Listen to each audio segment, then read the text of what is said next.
Untuk episod pertama interview 100 wanita ni, saya decide untuk buat interview ni dengan someone yang very special dalam hidup saya. Nama dia Miza. Saya rasa mungkin ramai yang kenal dia sebagai videographer saya. Tapi di mata saya, dia ni sebenarnya adalah seorang wanita yang sangat-sangat kuat. Dia adalah seorang wanita working mom kepada 3 orang anak dan dia juga buat bisnes. So, semua benda ni dia buat bagi a better future dekat anak-anak dia. So, saya rasa wanita macam ni deserve and patut kita celebrate. This one is for you, Miza, and this is her story. Saya ada 5 orang adik-beradik, 2 orang abang, 1 kakak, saya nombor 4. And then saya membesar dengan tak ada ayah sebab ayah saya meninggal daripada umur saya 10 tahun. Mak jaga kami 5 beradik, seorang dirilah. Saya bukan orang senang. Mak saya pun hidup seorang-seorang, tak ada siapa-siapa dengan kami.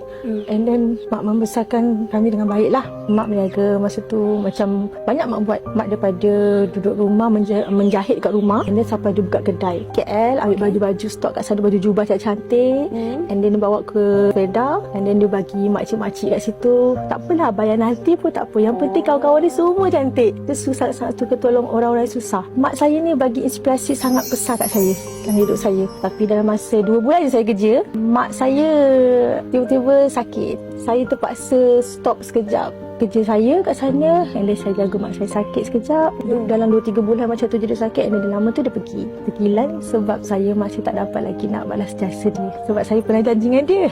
Cuma saya boleh ambil inspirasi apa dia pernah cakap, orang-orang berjaya dapat buka bisnes, dia kata kan, boleh buka production sendiri, dia cakap dengan saya. Tapi apa yang dia tinggalkan, yang dia cakap tu, itu yang ada kat hati saya, dan itu yang saya simpan sampai sekarang. sepanjang 6 tahun tu, masa tu awak dah start buat bisnes ke? Belum ke? Masa tu saya tak suka bisnes. So, saya rasa macam, kenapa nak kena bisnes kalau boleh kerja sendiri? Maksudnya kerja dengan orang, dapat gaji.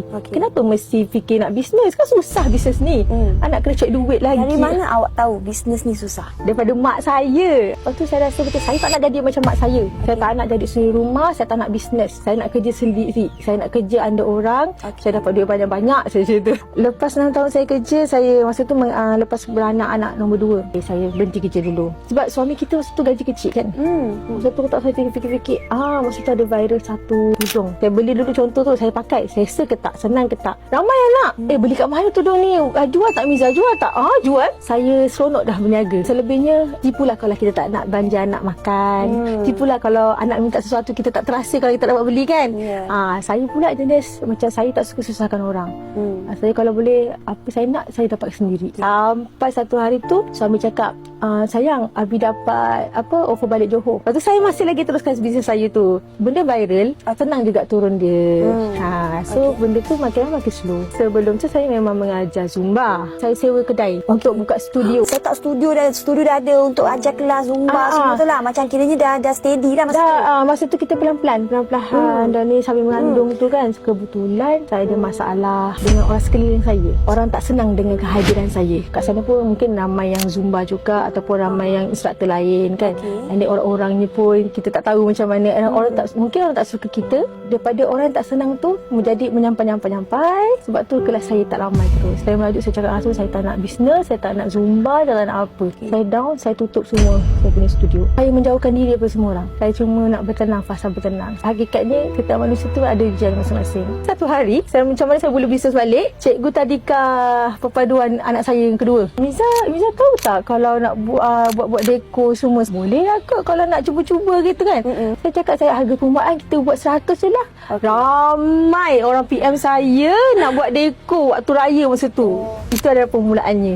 Saya bangkit semula. Dari story Miza hari ni, yang dia boleh huraikan, orang kata rezeki tu datang, dia tak disangka-sangka.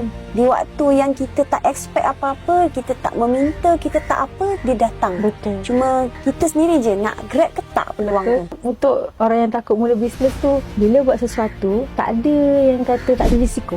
Mesti akan ada risikonya. Kita kena berani, kita kena bangkit, kita kena berani. Nak sesuatu, buat sesuatu. Tu mak saya selalu cakap, if you want something, you must do something. Kau nak jadi kaya, kau kena buat benda sampai kau dapat. So pada korang semua sana, kalau korang nak sesuatu, korang kena buat sesuatu. Itu saya hidup dengan perkataan mak saya tu.